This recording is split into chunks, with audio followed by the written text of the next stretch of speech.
It is October, which means draft season, of course. We are first day of October in the States, second day here. We are very close to the preseason, a few weeks away from the regular season. Welcome to Stuff It. Remember, if you are watching along on YouTube, please give this video a thumbs up. Go and find the Old Man Squad YouTube channel. Subscribe. Plenty of good stuff coming out over there. Too much stuff. To keep track of, for me. Luckily, Dan Besbris in charge. He's monitoring all of that. If you are listening along, please download. All the downloads count. Even if you're watching on YouTube, go and find us on Apple or Spotify and download those numbers. They're crucial. We are brought to you by FanDuel and FanTrax. Top 10 sleepers. Now, sleepers is a buzzy word. Does it mean anything? It depends who you talk to. Really, these are just 10 players that I am ending up with, I suppose, in a lot of drafts, targeting in some respects, fitting. They fit my bills. Now, people know I love to punt, but I do have different punt strategies. So these players aren't all locked into one specific strategy. So I'm just going to go through my top 10 thus far. Now, this could change. Obviously, ADPs are shifting as we move closer to the 21st of October. Is that opening night? 22nd. So as it stands, these are my top 10, and these are in order. So I have put these in. I mean, some of them are interchangeable, but I have gone from 10 to 1. So number one player being the guy that I'm actively targeting and ending up with in majority of leagues. It depends who I'm drafting with, to be honest. But let's start at number 10. Adem Bona for the 76ers. Now, we know the story here. Joel Embiid, he is coming into the season injured. No surprise. My opinion is that he will play, 50 games. I don't know. Is that low? Is it high? Honestly, I would have him at about half. But I'll say 50. Let's say 50 games, which gives us potentially 30 games of Adem Bona starting. Now, we saw down the back end of last season what he can do as a starter. I have his numbers here in front of me. So over the last, let's look at the last month. 12 games last season. That's a decent enough sample size. 29 minutes per game in those 12 games. Almost 14 points, 8 rebounds, 1.2 steals, 2.5 blocks. 72% from the field, 68% from the line. So very, very typical in terms of the stats he's going to give you for a big man. Rebounds, field goal percentage, blocks. And obviously that came without Paul George. Maxey was out for a little bit. They were rolling out some weird rotations. Now, he didn't dominate Summer League as I had hoped he would, but the defensive stats were there. So he played 5 games for Philly across the recent Summer League. He had 3.6 combined defensive stats, only 8.6 points, 6 rebounds. So, look, and I know you throw in more talent around him, and theoretically that means he scores less, but I actually think he scores more just with better players who are demanding attention, who can feed him the ball in better positions. So, Adem Bona, if he's sitting there in your final round, I would absolutely take him if you need a big man. Now, Joel Embiid will theoretically come back at some point, but he'll be in and out. He won't play back-to-backs. I think they probably want to limit Joel Embiid 26 to 28 minutes, maybe 30, which means Adem Bona, assuming he plays as the primary sole backup, should play at least 18 minutes a night. When all is said and done, maybe he averages about 24 for the season, 24 minutes. And yeah, I think that might be enough just in terms of those blocks and those rebounds for him to hold rest of season value. But as it stands right now, he has to be rostered, I think. Number 9, Taylor Hendricks from the Utah Jazz. Now, I could have had Bryce Sensabaugh in here. He's another one who I'm getting in a few spots. I just think Hendricks does a little bit more. Now, there are some question marks here because the Utah rotation is very much up in the air. We don't know. I mean, Hendricks could start. He could play 30 minutes a night. He could come off the bench and play 22 minutes a night. So we really don't know. We didn't get a good look at him last year. Obviously, he broke his leg after only 3 games, but he was starting. In those 3 games, he started all 3 of them. He played 29 minutes in the opening game, only 25 in the second game, but they were blown out by the Warriors by about 40 points. And then he played 21 minutes in that 3rd game, but that is the game where he got injured. So he was probably on track in that game to hit maybe 28 to 30 minutes as well. So they were comfortable there. Now, John Collins is gone, obviously, but Filipowski has progressed. Markkanen is still there. There are still question marks. So that's why he's a late round target. You take some risk, but he is a 1-1 threat. I think he could average about 1.5 threes, maybe a steal, maybe a block. So borderline. The points won't be astronomical. He might sort of fumble his way into double digits, 10 or 11 points a game. 5 rebounds with Kessler there, with Markkanen there, with Filipowski there. There's just not a lot of rebounds to go around. But a guy that can get you a steal, a block, a 3, he's decent enough from the free throw line. I just think he is someone you could take a flyer on and we'll get a pretty good indication of what his role is going to look like after a week. So if he's only playing 22 minutes, you probably just cut him loose and pick up someone else. But if he's playing 26 or 28, then maybe there's enough there for him to stick in your rotation. All right, the next player on my list, number 8, someone I drafted a lot last season or drafted and or picked up off waivers, and that was Toumani Camara. So I got a lot of questions about him last year. Do we hold him? Do I need to keep holding him? Thankfully, I was saying yes, and hopefully people were listening to that because he turned in a really good season, finished as the 91st ranked player. Where does he go this year? Now his ADP currently is sitting in about the 90s, I want to say. 100. So 100 on Fantrax. So ADP of 100, which is lower than where he finished last year. And I just don't see how he's worse than last year. They're going to ask him to do a little bit more. He probably doesn't play a lot more. He was at 33 minutes a game last year. Probably sits around that 33 again. But his offense certainly developed as the season moved forward. I think this year he's probably at 14 points a game. Everything else sort of hovers around the same. I just think it's a little uptick on offense that probably moves him from being the 91st ranked player to like the 60th ranked player or something like that. More free throws, maybe more threes. There's just scope there for him to take some small steps. Defensively, he was at 1.5 steals last year, 0.6 blocks. Like I said, probably hovers around that number again. So don't expect a huge jump from Camara. But for a guy that's already shown he can be a top 90 player when nothing was expected of him, I think this year there's scope or room for him to grow a couple of rounds. So consider him if he's sitting there at pick 100, especially if you need those steals. Okay, moving to Atlanta for the 7th player on my list, Onyeka Okongwu. Now, I did a player spotlight on him last week, I want to say. Go and check that one out, either on YouTube or on Twitter. So I do those live on Twitter. Talked about what does Okongwu look like this year with Porzingis.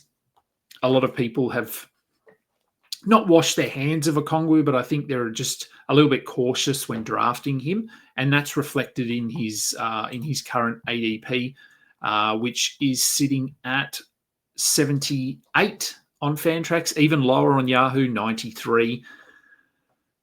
I think if you can get him in that 80 range, it really makes sense. He finished last season as the 60th, basically the 60th ranked player in 28 minutes a game. So yes, he was starting for a lot of the season, but he was coming off the bench behind Clint Capella for the first third of the season. Was it the third? Let me have a look.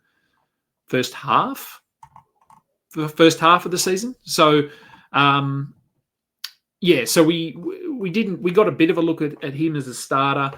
But if you sort of look at his numbers over that back half of the season, let's take the last 3 months. That's a pretty good reflection of half a season. 43 games, 31 minutes a game, and he was the 30th ranked player. Now, obviously, with Porzingis there are some questions, but I still think he hits about 30 minutes a night. Whether he starts or not, I tend to think that he won't.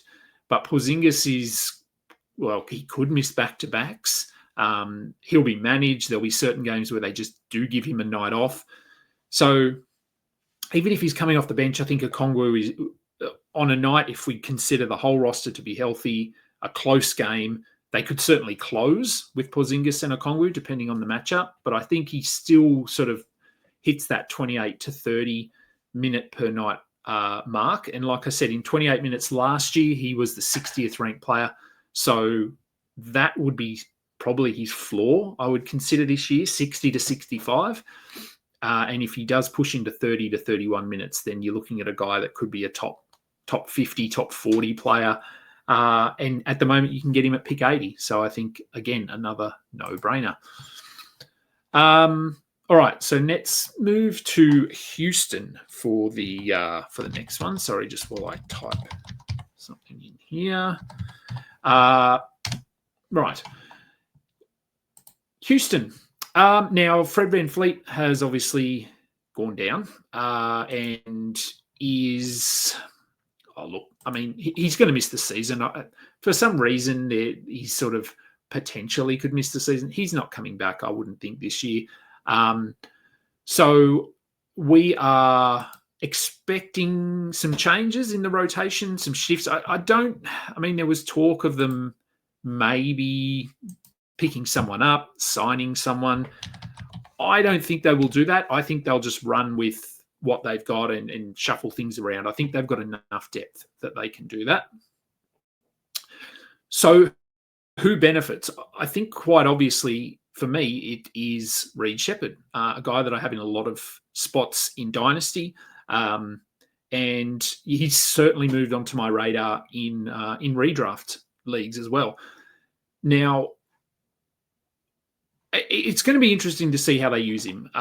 There's still question marks because Adem Thompson is there.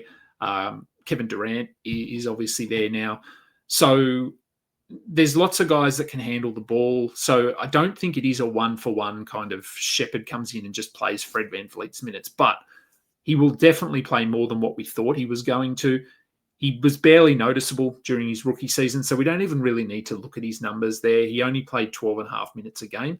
I think that doubles at least, if not a little bit more. So I'm thinking 27, 28 minutes a night for him.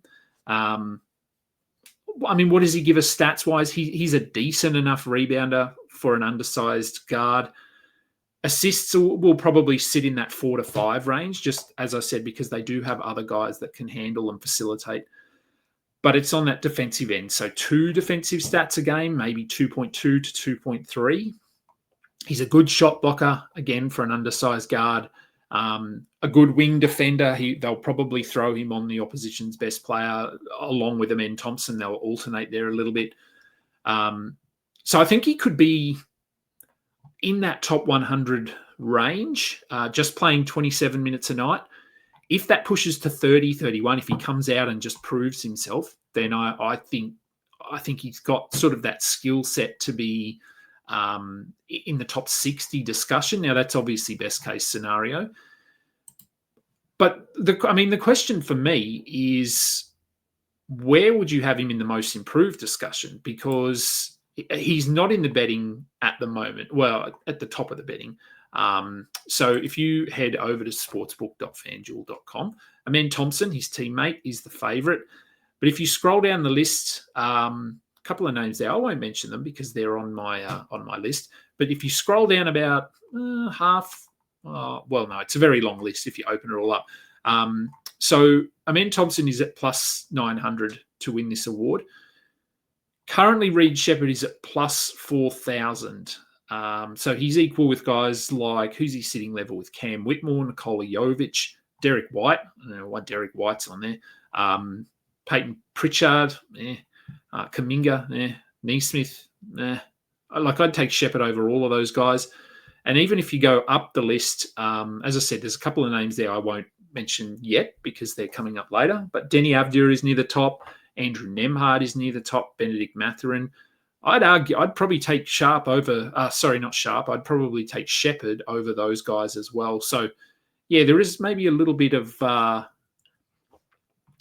bet sitting there if you're that way inclined. So head over to the FanDuel website. Plenty of preseason betting and in-season betting, and yeah, maybe put a little flutter on Reed Sheppard. All right, back to the list. And yeah, Sheppard, I won't say any more. I would take him. His ADP currently is... Where are you, Reed Sheppard, on my ADP list? Why don't I search? That's quicker. So his ADP, Fantrax is 153. Yahoo is 124. That's absolutely going to come in closer to 100. I took him at about 100 in a draft the other day. So now is the time, I think, if you want to get him, because I think if 2 weeks' time, his ADP will probably push up closer to, definitely closer to 100 than 150, and he'll probably end up settling in that 120 range once all is said and done, which is fine. As I said, I would reach 1 or 2 rounds higher than that, but if you could get him a bit later, that'd be good as well. All right, what do we have? 5 left.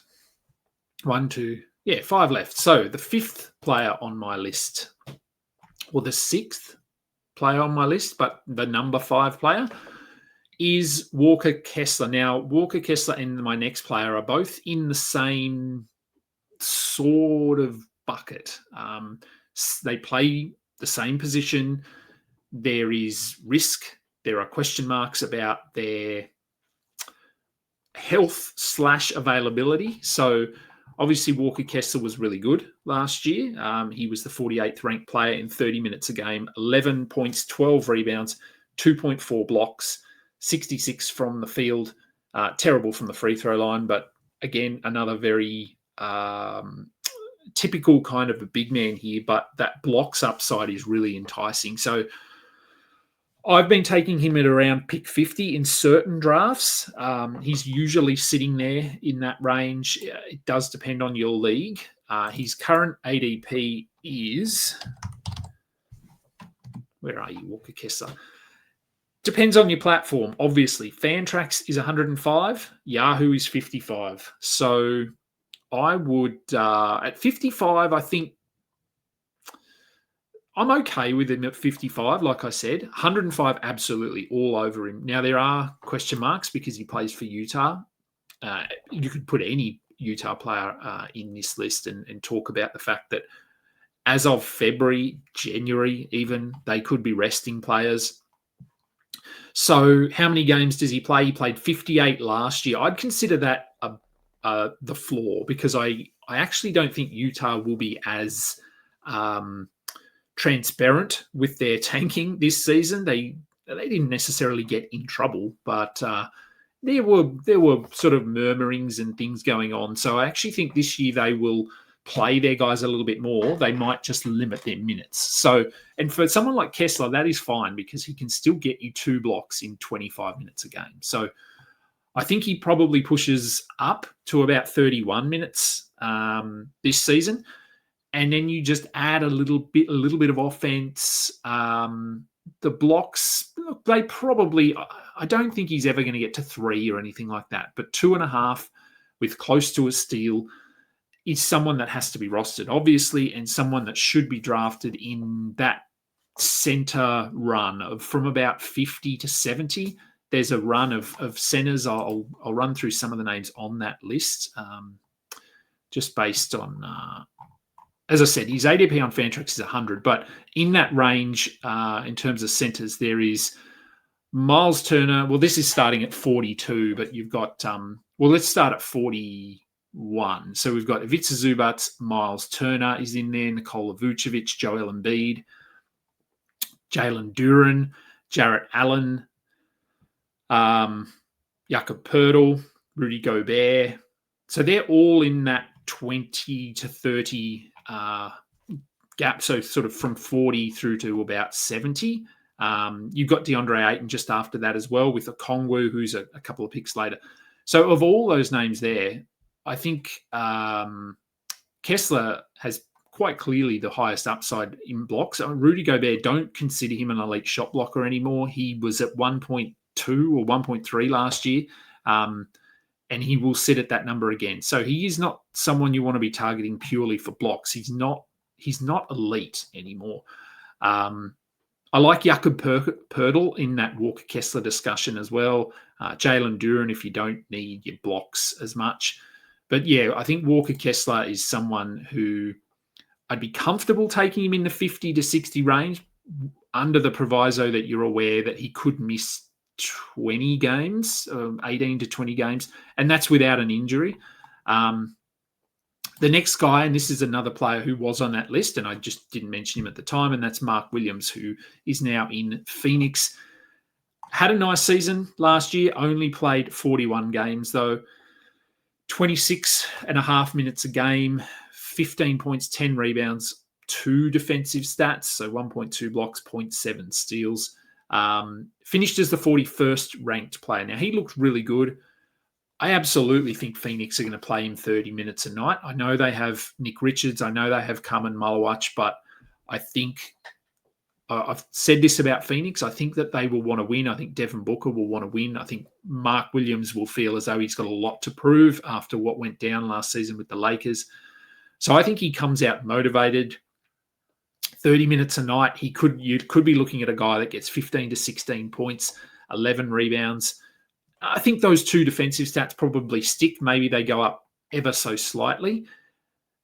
But free throws are a little sneaky sort of pocket of value for him. So he was at 80% last year, and no reason he won't hit that sort of 80 mark again. And when you look at those players who I mentioned before, Walker Kessler, Jalen Duren to a lesser extent, Rudy Gobert, these guys, they're all pretty poor free throw shooters.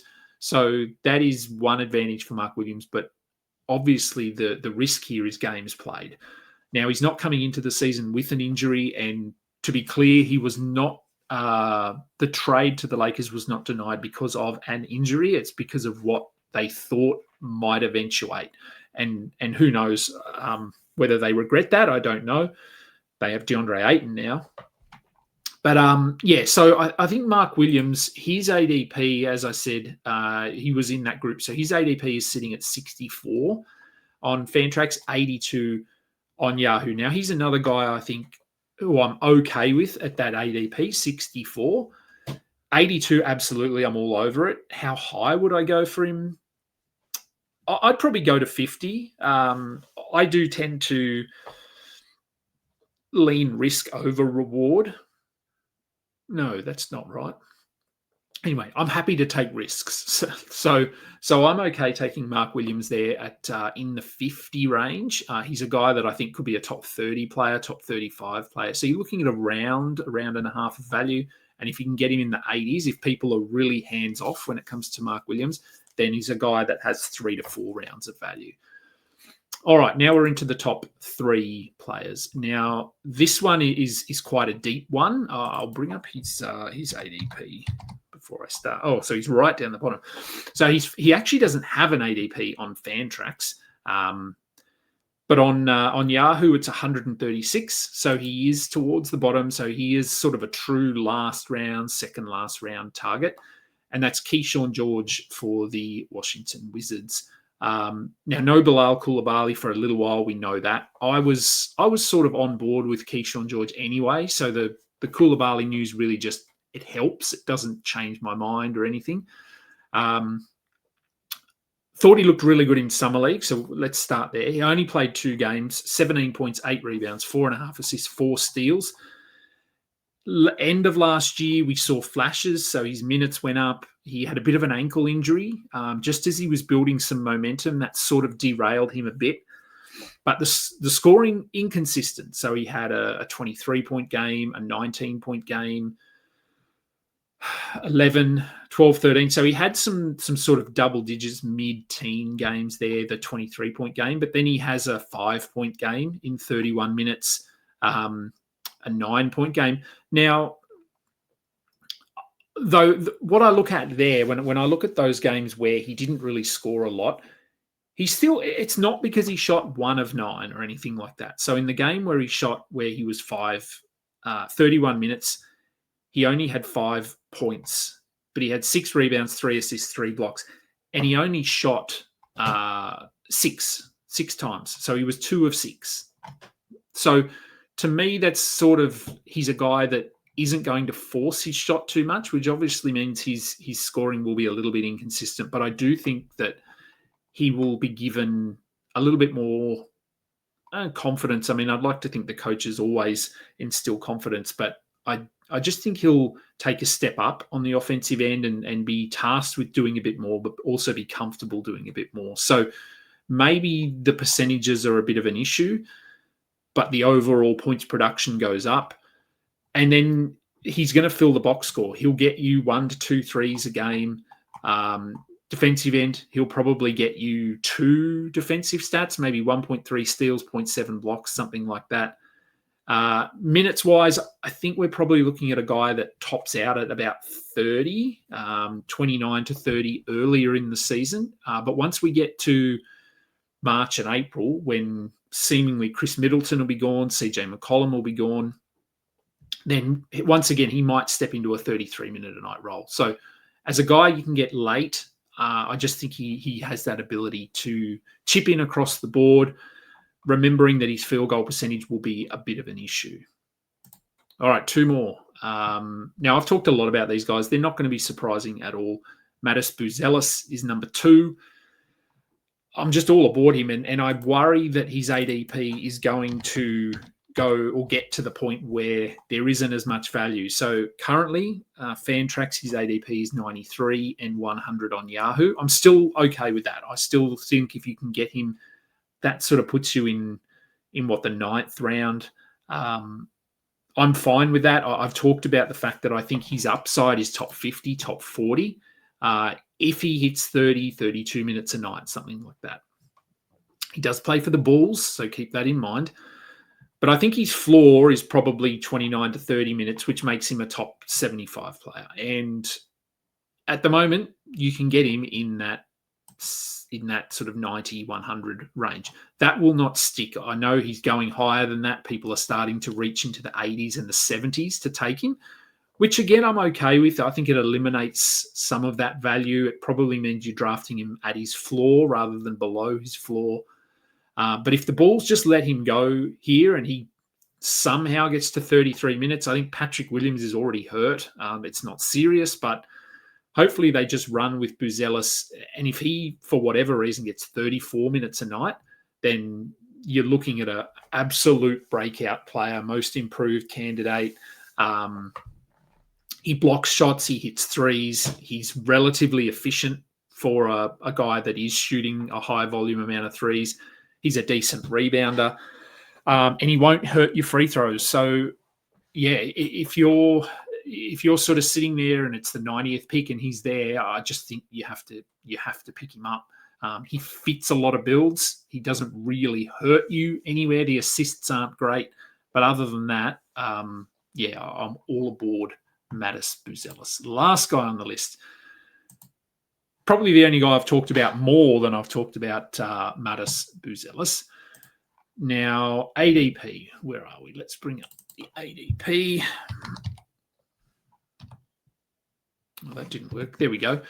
So ADP, and this is another player whose ADP I can guarantee will come in. At the moment, he's at 83 on Fantrax, 94 on Yahoo. I feel like even a week ago it was higher than that. And it's Ausar Thompson from the Detroit Pistons. Now, last season, the blood clot thing that was going on, he started the season late. He was eased back in. Minutes were managed. But over the last 2 weeks, but last month, his minutes picked up a little bit. Now, we can look at the last 2 weeks. It's only a 6-game sample size, so it's not great. but he played 28 minutes a night, 12.5 points, 7 rebounds, 3.2 assists, 1.7 steals, 1.5 blocks, 49 from the field and 80 from the free throw line. Now, what's real, what's not? Rebounds are real. He's a good rebounder for his height, exactly like his brother. Defensive stats, they're real. Over that period, he was at 3.2 combined steals and blocks. I think he can sit around that 3 mark this season. Probably you're looking at like 2 steals, 1 block, or 1.9 and 1, something like that. Field goal percentage, real. He will be over 50% from the field. The free throws, probably not. So for the season, last year he was at 64, and then he was at 80 for that 6-game period. So I would think, look, if he can hit 70%, I think that you're probably winning there. You take that. And the points will just go up. He's going to have to do a bit more. He's going to play a little bit more. Tobias Harris seems to be doing less and less. So you're probably looking, he was at 10 points per game last year. I think you can probably add 3 to 4 points to that, maybe 5. So does he get to 14, 15 points, 7 rebounds, 3.5 assists, 2 steals, 1 block? Like, this is a guy that could be a top 30 player. Look at what Amen did last year. I remember quite clearly I was drafting him in the 90s last year, and then obviously he surpassed my expectations. But for Ausar, you can get him again in the 90s, and I think if he plays 30 minutes a night, I just think his floor is top 50. With the defensive stats, the efficiency, the rebounding, I just don't see how he falls outside. It would only be if, for whatever reason, the defensive numbers disappear. I don't see why that would happen. So currently, sitting in that 90 range, I think you have to draft him, unless, of course, you're punting steals and field goal percentage or something, then he has not as much value. But in a lot of builds, a guy that you can draft at 80 or 90 who has upside 3 rounds, 4 rounds, 5 rounds of upside, there's just no one else who could do that, I don't think. So a real no-brainer for me with Ausar Thompson in that range. But again, just be fully aware that as we get closer to the start of the season, that ADP is going to come in. I think it will get closer to 70, just based on where I'm seeing him go in drafts that I'm in and just ones that I'm monitoring as well. All right. Half an hour, 10 players, my favorite sleepers. Again, this could change. I might do another show in 2 weeks, and there might be a few new names on the list as the ADPs shuffle around and that value evaporates.